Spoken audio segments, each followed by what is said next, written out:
अस्सलाम वालेकुम वरहमतुल्लाहि वबरकात। अल्लाह के नाम से शुरू जो बड़ा कृपालु और अत्यंत दयावान है। मैं हूं मोहम्मद नफीस अंसारी और आप देख रहे हैं द पॉलिटिकल।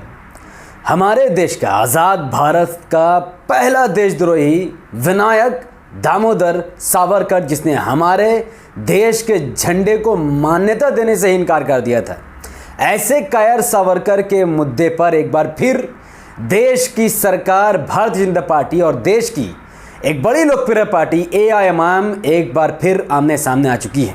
हमारे देश के डिफेंस मिनिस्टर बीजेपी के लीडर राजनाथ सिंह ने एक बार फिर सावरकर को, कायर सावरकर को वीर कहने की कोशिश की और उसने यहाँ तक भी कहा कि उस सावरकर ने माफ़ीनामा किसी और के कहने से नहीं बल्कि गांधी जी के कहने से दिया है और देश के बहुसंख्यक हिंदू समाज को मूर्ख बनाने की कोशिश की। और इस वक्त हमारे देश में एक ही पढ़ा लिखा बैरिस्टर नेता है, वो है बैरिस्टर असदुद्दीन ओवैसी, जिन्होंने गुलबर्गा के एक आम जलसे से सावरकर और भारतीय जनता पार्टी की पोल खोल कर रख दी और सावरकर के बारे में इतिहास की ऐसी ऐसी बातें बताई है जिनके बारे में भारत की कोई भी पार्टी का नेता नहीं बता सकता है। तो बैरिस्टर असदुद्दीन साहब की स्पीच पूरी ध्यान से सुने और सावरकर के बारे में वो बातें जो कहेंगे उसको याद रखकर लिखकर लोगों के सामने ज़रूर लाएं। सावरकर ने जो अंग्रेज़ों को माफ़ीनामे के ख़त लिखे थे वो महात्मा गांधी के बोलने पे लिखे थे।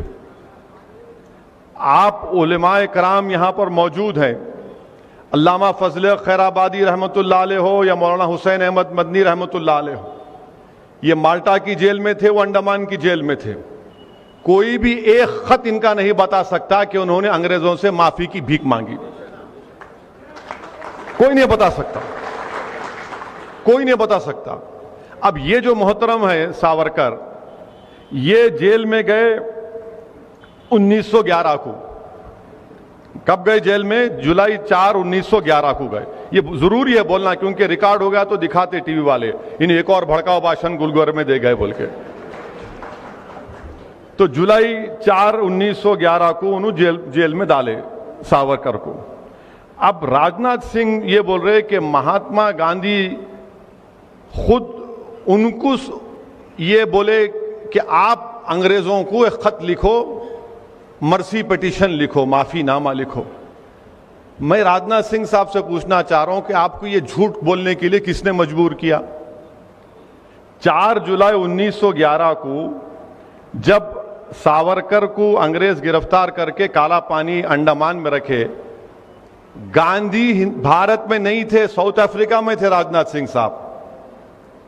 वहां से क्या उन्होंने क्या प्लेन में उड़ के आके बोले या क्या, कैसा है? उतना प्लेन भी नहीं था जब, तो कुछ भी नहीं था। अब इन्होंने लंबी छोड़ दी है। अब ये समझे कि हम लोग हमारे कान में फूल है, हम नहीं देखेंगे, नहीं मालूम हमारे को मालूम, हम भी थोड़ा थोड़ा पढ़ते हैं, ज्यादा नहीं पढ़ते, थोड़ा थोड़ा पढ़े लिखे हैं। वो हम तेलुगु में बोलते हैं కొంచెం కొంచెం, लिटिल लिटिल। ये पहली झूठ इनकी।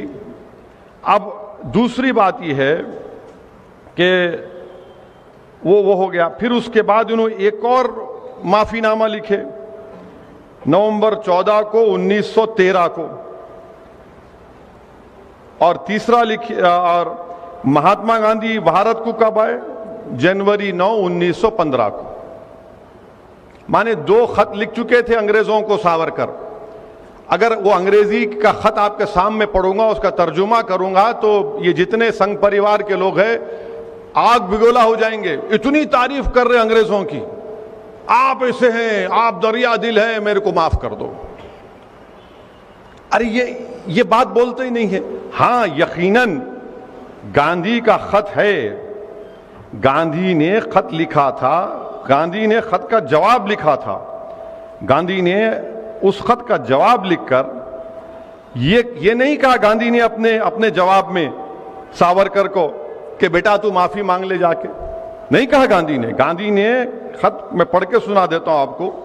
वो खत है, गांधी ने लिखा जनवरी 25, 1920 को, और गांधी इसमें खत में लिख रहे कि आई हैव योर लेटर, आपका खत मिला।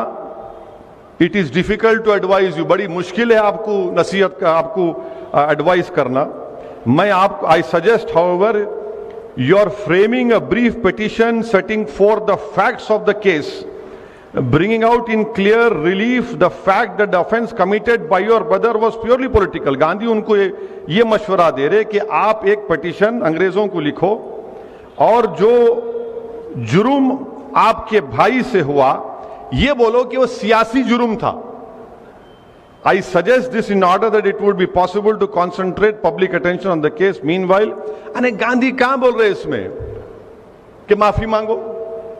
गांधी तो ये बोलते थे कि अहिंसा का सबसे बड़ा रास्ता जेल को जाना है, जेल को जाना है. और मौसूफ को काला पानी में सावरकर को जेल में डाले, 8 महीने के अंदर ही खत लिख दिया उन्होंने पहला. अब राजनाथ सिंह बोलते कि हमारे वजीर दिफा है कि गांधी ने उनसे कहा था. गांधी ने कहा? गांधी तो जनवरी 25, 1920 को खत लिखे, उससे पहले तो मौसूफ 2 खत लिख चुके थे. तो अब ये बीजेपी का मकसद क्या है कि सावरकर के बारे में बड़ा अच्छा तारीख में ये भी आया. मैं एक सियासत का तालिब इल्म हूं. 1990 तक बीजेपी सावरकर का नाम ही नहीं लेती थी, हिंदुत्व का नाम भी नहीं लेती थी. ये आडवाणी ने शुरू किया हिंदुत्व और सावरकर 1990 में, उसके बाद से सब शुरू हो गए. अच्छा, सावरकर की तारीख क्या है? सावरकर की तारीख यह है कि सावरकर ने, मैं आपको बता रहा हूं कि सावरकर ने, अब ये हम बीजेपी वालों पे छोड़ देते, आप झूठ है सच है बोलो. सावरकर ने 1900 आजादी मिलने के बाद 1947 में क्या सावरकर ने नहीं कहा था कि मैं तिरंगे को नहीं मानता, मैं भगवा रंग को मानता? कहा था सावरकर ने यह बात. तीसरी बात, सावरकर ने यह भी कहा था कि हिंदू बादशाहों को का यह काम था कि वो मुस्लिम खवातीन की इज्जत लूटते, उनका रेप करते ताकि जंग जीत जाए. चौथी बात सावरकर ने यह कहा था कि जब नेताजी सुभाष चंद्र बोस अंग्रेजों से गुलामी को खत्म कराने के लिए भारत के लोगों से बोल रहे थे कि आओ मेरी इंडियन नेशनल आर्मी में आओ, तो सावरकर लोगों को बोल रहे थे नहीं तुम अंग्रेजों की फौज में जाओ. छठी बात, सावरकर ये तारीख में है, ये मैं कोई अपने दिल से नहीं, उससे नहीं मना रहा हूं मैं. 1939 में कांग्रेस और तमाम मुजाहिदीन आजादी ने फैसला लिया कि हम तमाम अपने अपने विजारत के ओहदों से इस्तीफा देते. तो सावरकर लिंगिंग तो वायसराय के पास जाके बोले नहीं हम नहीं देते, हम आपके साथ हैं, हम आपके साथ हैं. 19 सब अच्छा, ये बार बार बोलते मुसलमानों को 2 नेशन थ्योरी. अरे 2 नेशन थ्योरी की सबसे पहले बात करने वाला 1937 में सावरकर थे. सावरकर ने कहा कि हिंदू नेशन है और मुसलमान एक कम्युनिटी है. आप बोले, हम नहीं बोले. ना हमको सावरकर से मतलब है, ना जिन्ना से मतलब था, हमारे को ना रहेगा कभी. और आपको मालूम कि हिंदू महासभा और मुस्लिम लीग मिलकर इख्तिदार में थे उस जमाने में, माने दोनों हिंदू महासभा और मुस्लिम लीग मिलकर इख्तिदार में थे. और आखिरी बात, सावरकर महात्मा गांधी के कत्ल में मुलव्विस थे. कौन बोले बात? ये महात्मा गांधी के जो कत्ल का मुकदमा चला उसमें सावरकर एक्यूज थे. कोर्ट ने उनको कहा कि इनका जो पीए था सावरकर का, बाजे नाम था, वो जो एविडेंस दिया उसको कानून में क्या है कि कोरॉबोरेट करना, मैंने सिर्फ मेरे बोलने पे नहीं बल्कि इलियास सेठ भी बोलना, वो नहीं कर सका. मगर जस्टिस कपूर जो सुप्रीम कोर्ट के चीफ जस्टिस थे, कमीशन ऑफ इंक्वायरी बनाया गया, उन्होंने अपनी रिपोर्ट में कहा कि सावरकर के घर में गांधी के कत्ल की साजिश हुई. आप इनको अपना हीरो मनाते, आप इनको. अच्छा ये भी छोड़ो, आप ये भी अगर झूठ रहा तो क्या सरदार पटेल ने नहीं लिखा कि हिंदू महासभा की एक फाइनेंशियल ऑर्गेनाइजेशन सावरकर के मातहत थी जिसने गांधी को कत्ल किया? ये सब चीजें हैं और ये आप कर रहे हैं. जब मैं 2004 में पार्लियामेंट को हैदराबाद की आवाम का लाख शुक्रिया, मुझे मुंतखब करके अल्लाह ने भिजाया। 2004 में पार्लियामेंट के सेंट्रल हॉल में मैं गया तो जैसा वैसा बैठे हुए सेंट्रल हॉल, यहां पर गांधी की फोटो है और उसके राइट ऑपोजिट सावरकर की फोटो है। आप बताइए कि जिसके कत्ल का मुकदमा उस पर चला, कोर्ट ने बरी किया उनको, मगर इंक्वायरी कमीशन में उन साबित हुआ कि वो मुलविस थे। यानी गांधी की फोटो एक तरफ, सावरकर की फोटो एक तरफ। तो ये क्या हो रहा है हमारे मुल्क में? फिर खुद वजीर दिफा इस तरह की अगर बात करेंगे, और फिर मोहन भगवत आरएसएस के सरसंघचालक बोल रहे नहीं सावरकर उर्दू बड़ी अच्छी बोलते थे, गजल लिखते थे, उन मुस्लिम दोस्त थे। कहते गजल लिखे तो मुस्लिम दोस्त हो जाते।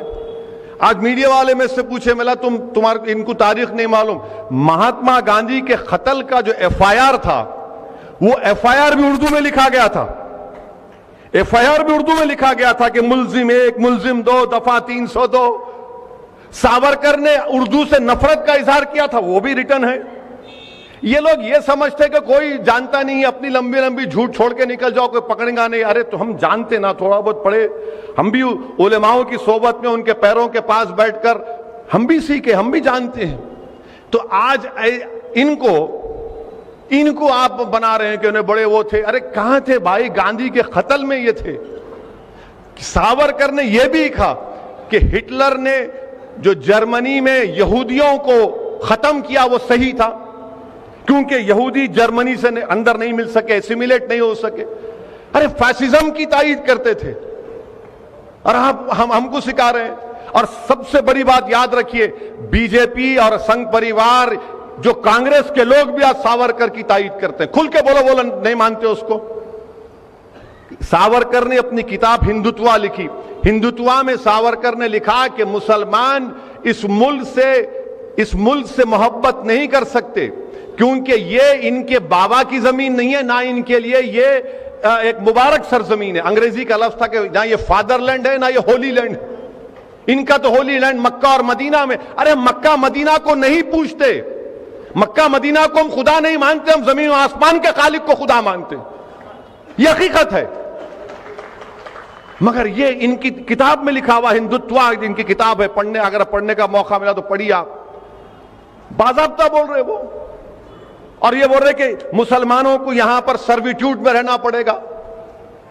तो ये कल एक वजीर दिफा रहकर, संविधान पर, आईन पर ओत लेकर इस तरह की अगर बातें कोई करेगा तो आप खुद समझ जाइए कि मुल्क किस राह पे जा रहा है। मैं मीडिया से भी कहा और आज भी कह रहा हूं कि एक दिन एक वक्त आएगा, इसी तरह की अगर रविश बरकरार रहेगी, इसी तरह की ये नफरत बरकरार रहेगी, तो एक दिन आएगा कि इस मुल्क में बीजेपी संघ परिवार कहेगी कि अब बाबा कौम सावरकर है, गांधी नहीं है, और गोडसे मुजाहिदी आजादी है। यह सिलसिला अगर चलता रहेगा तो यह शिद्दत पैदा हो चुकी है। ये तारीख को तोड़ तोड़ कर आरएसएस जो है आधी सच बोलती और पूरा झूठ बोलती। इनकी हकीकत है पूरी चीजों में।